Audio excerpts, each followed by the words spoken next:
feel that Christ made this happen? This really unusual way to meet someone. Did he connect the dots?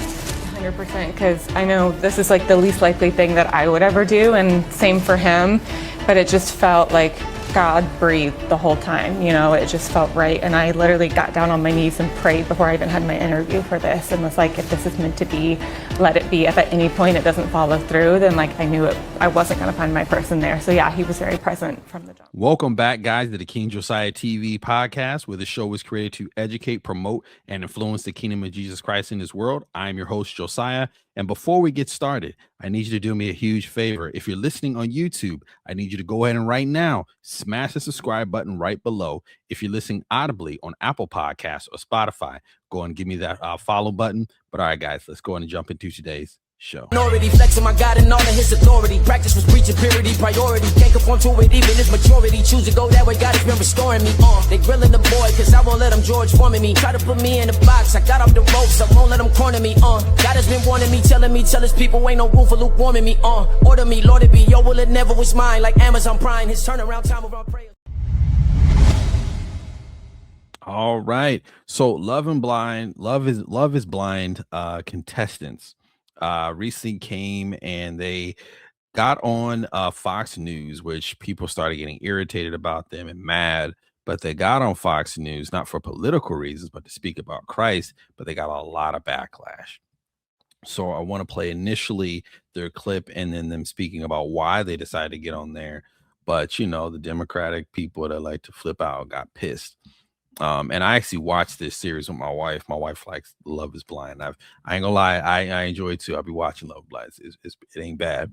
And this is probably the one couple that actually was successful and a good one. It's black gentleman, John, and I can't remember the girl's name, but blonde-headed girl had a great love chemistry inside the pods. Came together, they kept Christ at the center of it. Just a beautiful couple and all that. So I'm gonna go ahead and pull this up here.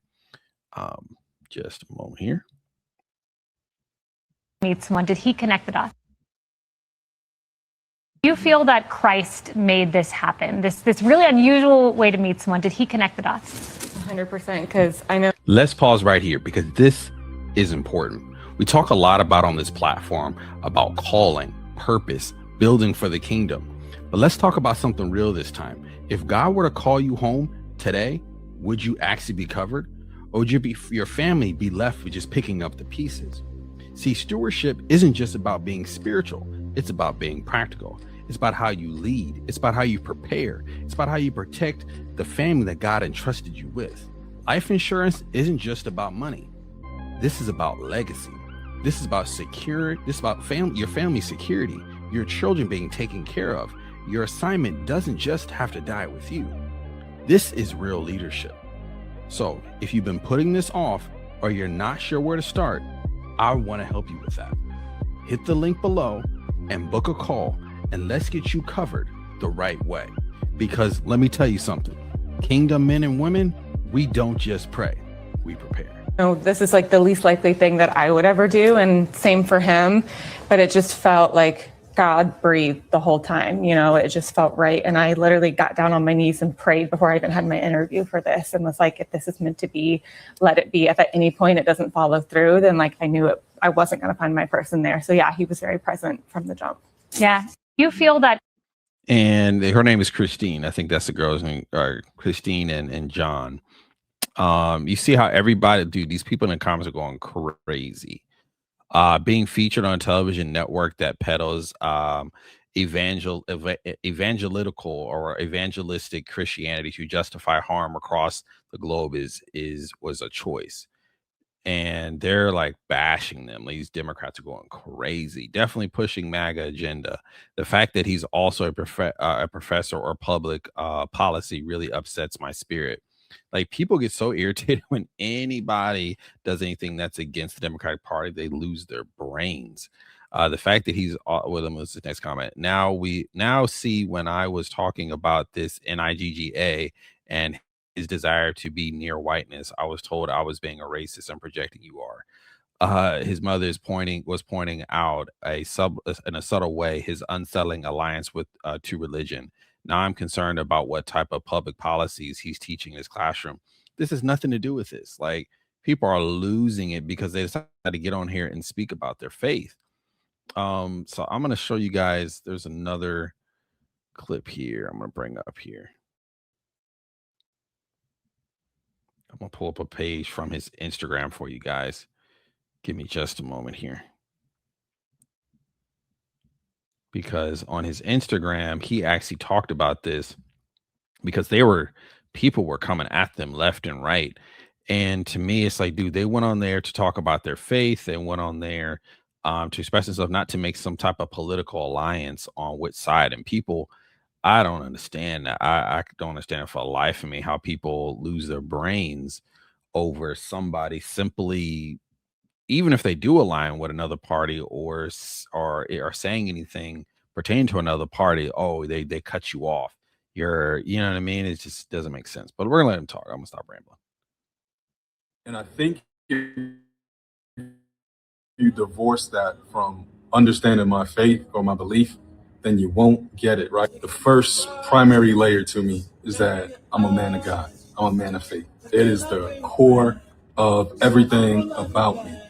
It is the core to my passions, my personal passions, my professional passions, to serve the underserved, vulnerable populations, whether it's healthcare, whether it's criminal justice reform, whether it's educational access, whether it's poverty, whether it's discussions around racism, my track record personally and professionally, all stem into that before the TV show and after the TV show. Right? It also extends into the way I show up in other ways, right? So if it's I'm working with certain nonprofits to do work, or if I am fundraising money during COVID to help out healthcare workers in Black and brown communities, if I am fundraising for other causes, these are things I've historically done and I still do till this day.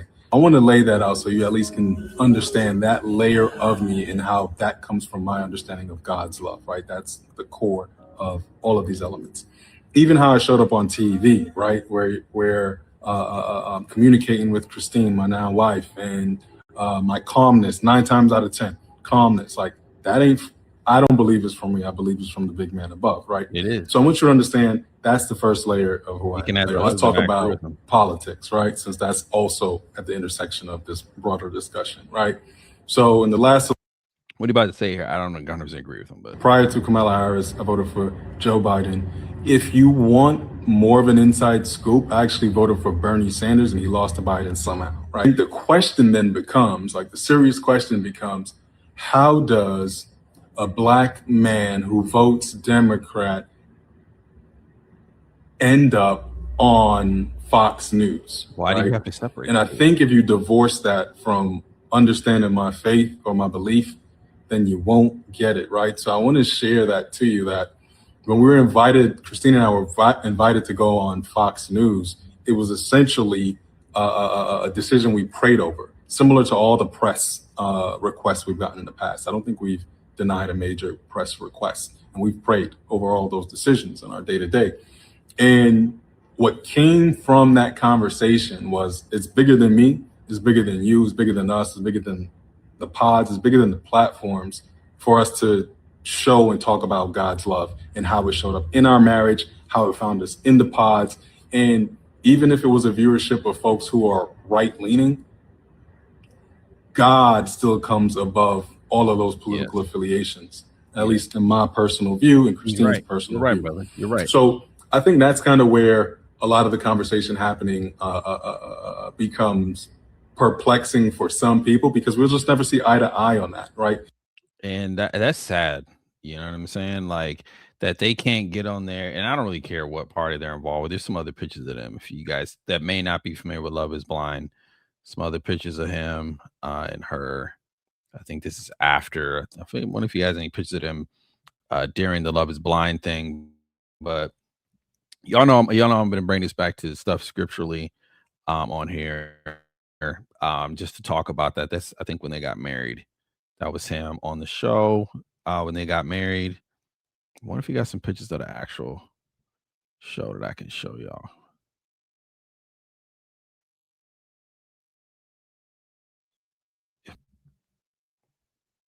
But anyways, yeah, I think this is some stuff from the actual show. He keeps skipping. I don't know why he keeps doing that. But anyways, Yeah, so this, pertaining to this situation, and pertaining to them, this is something where, I see this as two people that are pretty much um exuding this verse. Whosoever acknowledges me before others, I will also acknowledge them before my Father in heaven. In this verse, guys, it emphasizes standing in faith openly, that no matter what people of the Democratic Party say, people that are conservative, regardless of wherever they're from, that I'm going to stand up for Christ.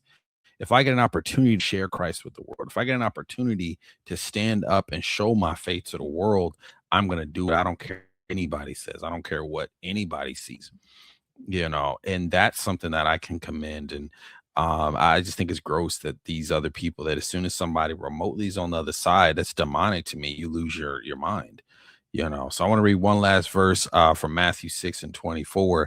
No one can serve two masters, for either he will hate one and love the other, or he will be devoted to one and despise the other. You cannot serve God and money. You cannot serve God in the Democratic Party. You cannot serve God in the Republican Party.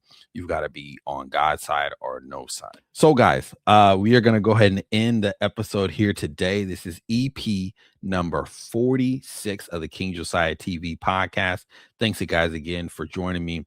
If podcast or Spotify, go ahead and smash the follow button for me. If you're listening on YouTube and you've paid attention this far, I need you to smash the subscribe button right below. Share this video to somebody you like. If you're watching on Facebook or anywhere else platforms that I put out with this content, share it with somebody that might be encouraged by this. I post podcasts once a week, so pay attention. I will be here every week, and I will see you guys on that next week. Same time, same place. All right, guys. Bye. But my salvation on me like it's a helmet. The way you to sin is death, for send you to hell quick. Want it to be all about me, got